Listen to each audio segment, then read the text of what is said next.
I love the harpsichord. I love early instruments.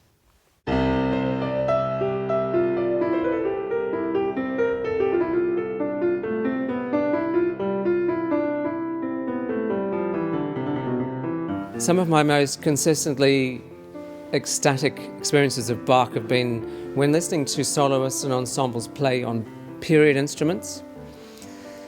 Those musicians who aim in some measure to be historically informed, but primarily their aim is to achieve this eloquence and beauty, and to project the widest range of emotional states, or affects as they're called.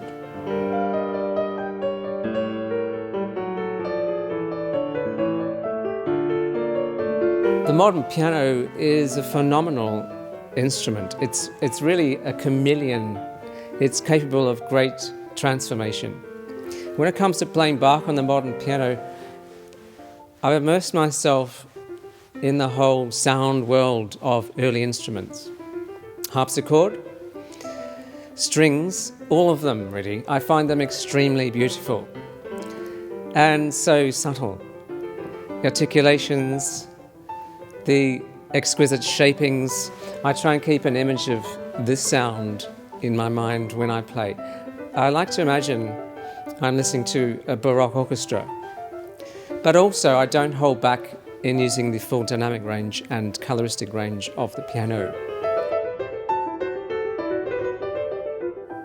When I first started studying harpsichord with David Ponsford, it was an instant revelation. Suddenly, a whole new world of expressive devices just materialized.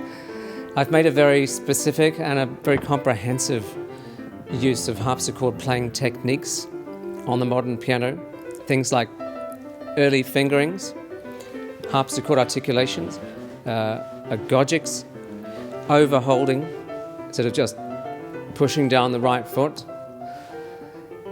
I've also incorporated a facet of Bach's own playing technique.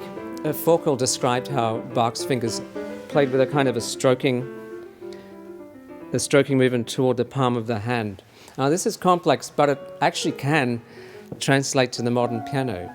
I find it adds a dimension of beauty to the sound itself, especially in the shaping of slurs.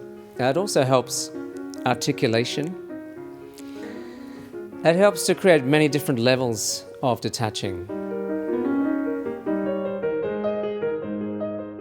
I find the whole area of Bach analysis and research extremely inspiring, but it must have an expressive purpose. In the second book of the Well-Tempered Clavier, I like to include some of the ornamentation from various unusual sources. For example, in the first prelude, there's a manuscript by a Bach pupil, Vogler, and this is just full of his added ornamentation, and it has also added fingerings which have a real influence on the articulation. I find it very exciting to examine things like this. I mentioned the doctrine of the affects.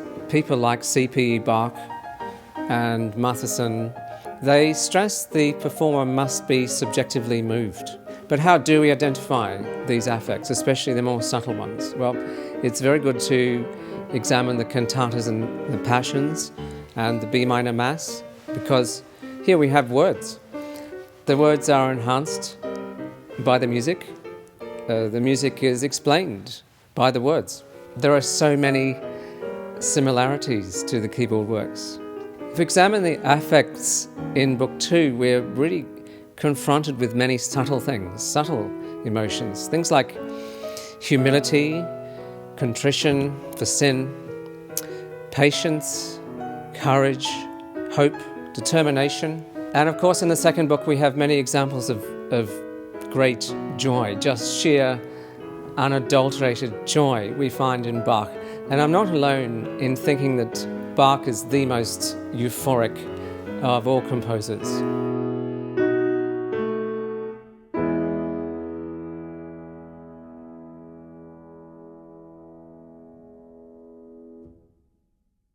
One of the most extraordinary preludes and fugues in Book 2 is the A minor, number 20.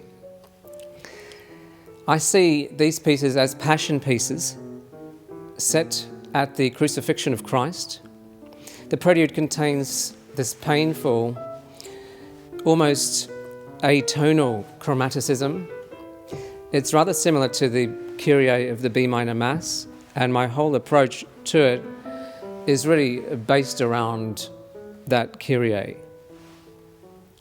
The fugue is quite extraordinary. It's a piece of great drama and violence. The first 4 notes on the page are a visual representation of the cross. I prefer the Tierce de Picardie major ending as seen in the London manuscript, as I feel Bach is representing the triumph of the gospel. This is, of course, at the heart of Bach's faith.